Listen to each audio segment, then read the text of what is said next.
अपराध का अंत। आप सभी दर्शकों का स्वागत है। Reporter Pramod Kumar Gupta AKA TV news. जनपद सिद्धार्थनगर 4 जून 2023 को BSA ग्राउंड में उत्तर प्रदेश सरकार के मुख्यमंत्री योगी आदित्यनाथ गोविंद माधव के समर्थन में आए। आते ही लोगों ने योगी योगी मोदी मोदी की खूब लगे नारे से पंडाल गूंज उठा और योगी आदित्यनाथ के आने से अध्यक्ष पद के प्रत्याशियों को योगी दे गए धार।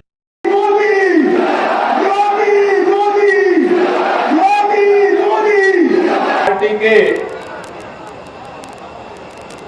सिद्धार्थनगर से प्रत्याशी श्री गोविंद माधव जी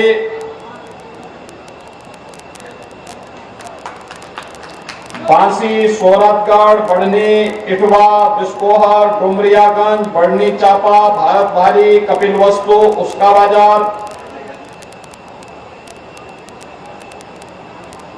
इन सभी नगर पालिका और नगर पंचायतों के हमारे सभी प्रत्याशीगण और उपस्थित सिद्धार्थनगर जनपद के मेरे सभी उपस्थित भाइयों बहनों, आदि शक्ति मां पलटा देवी और सिंहेश्वरी माई की कृपा भूमि, महाभारत कालीन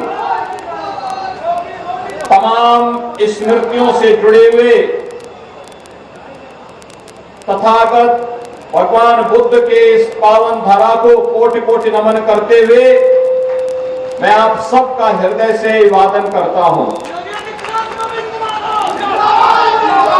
भाइयों बहनों, आज सिद्धार्थनगर जनपद भगवान बुद्ध के इस उपदेश को अक्षरशः अंगीकार कर चुका है, जिन्होंने अपने शिष्यों के बारे में कहा था कि अपना प्रकाश स्वयं बनो, अपदीपो भव। आज उसका एक साक्षात उदाहरण जनपद सिद्धार्थनगर ने दिया है। पहला उदाहरण है कि नीति आयोग ने देश के अति पिछड़े जिन 112 जनपदों को चयनित किया था, उनमें से सिद्धार्थनगर भी एक था। लेकिन अब सिद्धार्थनगर पिछली सरकारों के सरकने की गति से नहीं, बल्कि विकास और बुनियादी सुविधाओं की बुलेट ट्रेन की स्पीड से आगे बढ़कर के आप सामान्य जनपदों की श्रेणी में अग्रसर होता हुआ दिखाई दे रहा है।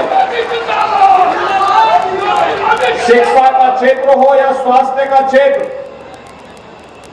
कृषि और जल संसाधन का क्षेत्र हो या फिर स्किल डेवलपमेंट और रोजगार का, हर एक क्षेत्र में इस जनपद ने प्रगति की है। और भाइयों बहनों, वह प्रगति आज हम सबको देखने को मिल रहा है, जब यहां का काला नमक चावल एक बार फिर से वैश्विक मंच पर अपनी छाप छोड़ रहा है। भाइयों बहनों,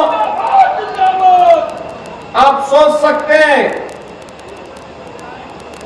2014 के पहले देश की स्थिति क्या थी और 2017 के पहले उत्तर प्रदेश की स्थिति क्या थी।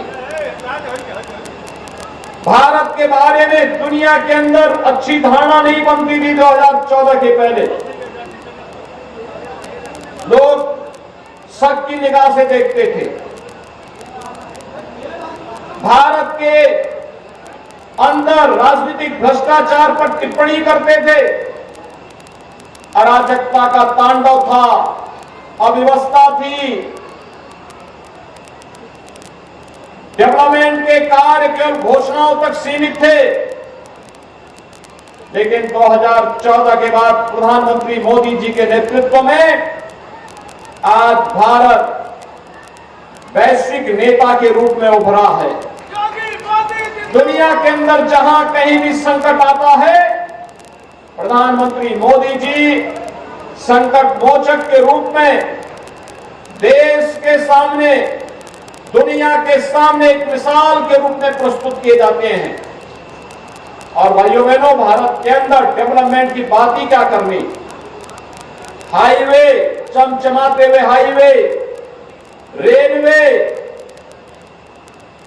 Airport, medical college, engineering college, केंद्रीय विद्यालय, कस्तूरबा विद्यालय, एक लंबी श्रृंखला है।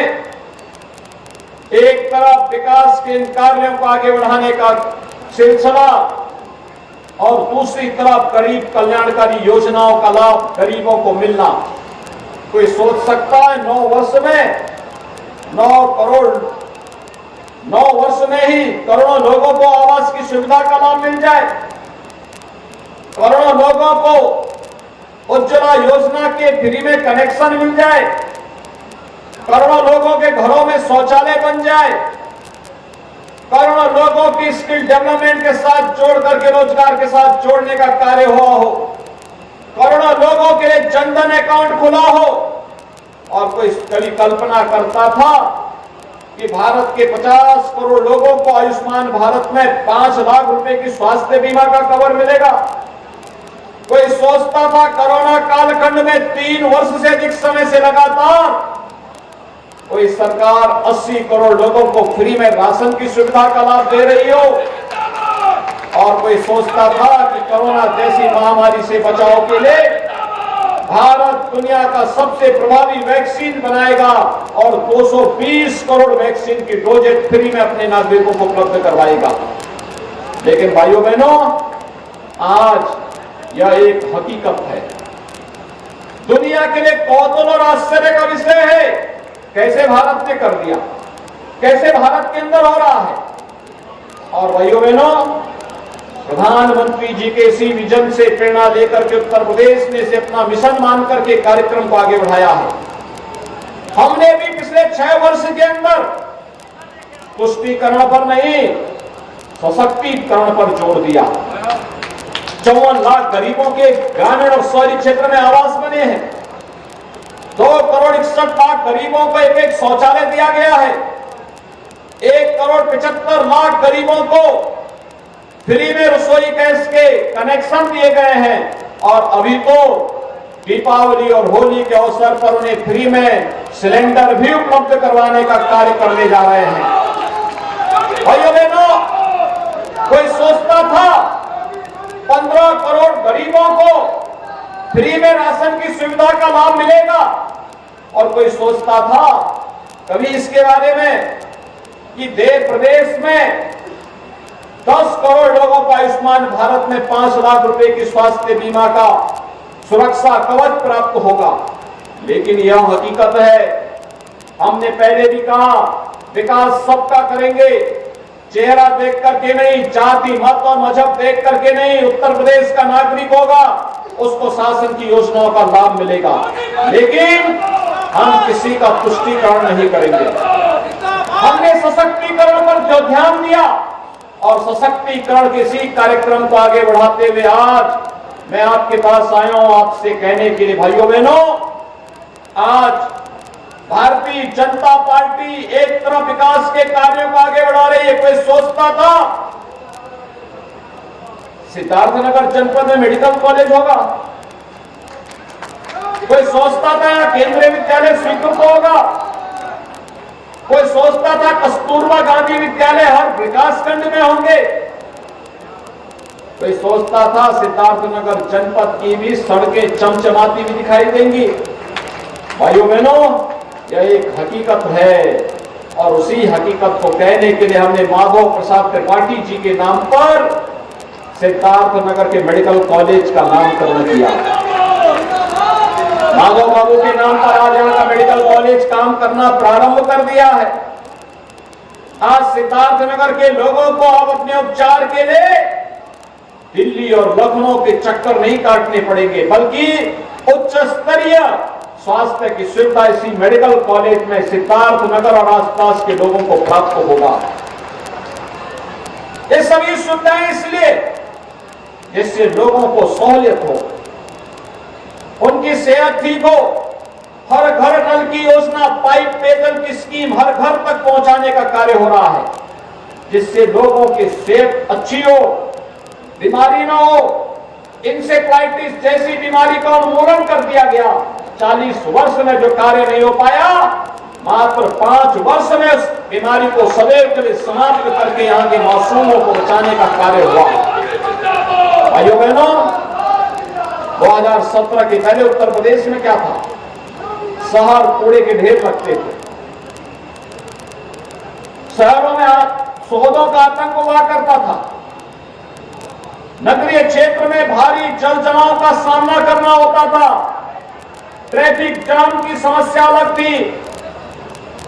2017 के पहले एक पार्टी विशेष के लोगों के हाथों में तमंचे होते थे, व्यापारियों से रंगदारी वसूली की जाती थी। आज मैं कह सकता हूं 17 के बाद नगरों में कूड़े के ढेर नहीं, बल्कि हमारे नगर भी स्मार्ट सिटी के रूप में आगे विकसित होते जा रहे हैं। हमारे नगर अब सोदों के आतंक से आतंकित नहीं है, बल्कि नगरीय क्षेत्र में भी आज के दिन पर सेफ सिटी की परिकल्पना को साकार किया जा रहा है। भाइयों बहनों, आज युवाओं के हाथ में तमंचे नहीं, बल्कि 2 करोड़ युवाओं को टैबलेट फ्री में देकर के उत्तर प्रदेश सरकार तकनीकी दृष्टि से उन्हें सक्षम बनाने के बड़े कार्यक्रम को आगे बढ़ा रही है। आज प्रदेश से कोई व्यापारी से रंगदारी नहीं वसूली करता। हर व्यापारी को 10 लाख रुपए की सुरक्षा बीमा का कवर और पटरी व्यवसायी को प्रदेश के अंदर पीएम स्वनिधि योजना के साथ जोड़ने का कार्य हुआ है। भाइयों बहनों, ये नया उत्तर प्रदेश है और उस नए उत्तर प्रदेश में डबल इंजन की सरकार की जो विकास की डबल स्पीड है, इसको 3 गुना करने के लिए, नागरिकों की सुविधाओं को बढ़ाने के लिए आवश्यक है कि हम लोग तीसरी नगर की सरकार भी कमल चुनाव चिन्ह पर जिता करके भेजें। आज सुबह सुबह पहले चरण के मतदान का कार्य प्रारंभ हो गया। सुबह सुबह मुझे गोरखपुर में वोट डालने का अवसर प्राप्त हुआ। क्या उत्साह है लोगों में! यानी सुबह 9 बजे तक प्रदेश के अंदर मात्र 2 घंटे में 10% से अधिक मतदाताओं ने अपने मताधिकार का प्रयोग कर दिया। और मैं इसीलिए आज आप सबसे मिलने के लिए आया हूं, आपसे कहने के लिए, ये तथागत की भूमि है, करुणा मैत्री के लिए सदैव जानी जाती है और यहाँ के हमारे जनप्रतिनिधिगण लगातार विकास के लिए कार्य करते हैं। और इसीलिए भारतीय जनता पार्टी ने अपना प्रत्याशी चेयरमैन के आपको दिए, मैं उनको यहाँ पे बुला रहा हूँ, आप एक बार उनको देखेंगे, आपने देखा भी होगा। सिद्धार्थनगर से श्री गोविंद माधव को भारतीय जनता पार्टी ने अपना प्रत्याशी बनाकर उतारा है। आपने देखा होगा कि धनराज यादव जी के ये उत्तराधिकारी हैं। धनराज जी को यहाँ के सिद्धार्थनगर की जनता का आशीर्वाद 6 बार तक प्राप्त हुआ और उस कालखंड में प्राप्त हुआ जब सिद्धार्थनगर जनपद में जनसंघ और भारतीय जनता पार्टी के बारे में लोग बहुत नहीं जानते थे। उस समय आशीर्वाद उन्हें प्राप्त होता था।